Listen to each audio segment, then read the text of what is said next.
parental units. We are switching it up a little today to take you on an adventure to the Great Barrier Reef. Last year, Pacific Northwest Mom and Dad left the kids with the grandfolks and flew to Australia to go on a cruise and see the GBR. Our first excursion was a scuba and snorkel trip to a pontoon anchored right over a coral reef near the town of Airlie Beach, Queensland.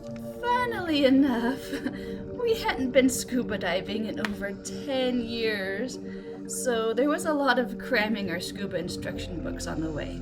It turned out that the scuba outfits offered beginning scuba tours, but even though it had been quite a while, we didn't think that was the way to go for us. We really should have, though, because we got dumped in the deep end, literally. The pontoon was at a drop-off with no sight of the bottom, followed by a swift drift dive along an underwater cliff. The staff and dive master were really lovely and super understanding, though. I've spent the whole time adjusting to my gear, remembering how to balance my buoyancy, trying not to embarrass myself by accidentally letting the current put me into the coral, and using every little bit I learned about meditation not to freak out that I was 45 or 50 feet underwater. When scuba diving, you can't just surface whenever you like, because surfacing suddenly will cause nitrogen sickness or the bends, and can be extremely dangerous.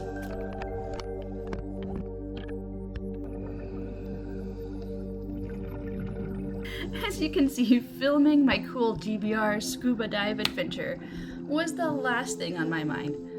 Most of the footage I got was shaky cam of my fins.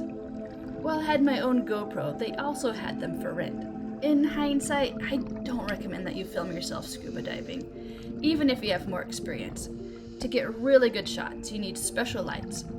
Otherwise, everything at a short distance just looks blue. Plus, it's really unflattering to be in your mask and the regulator underwater. Just watch a documentary later.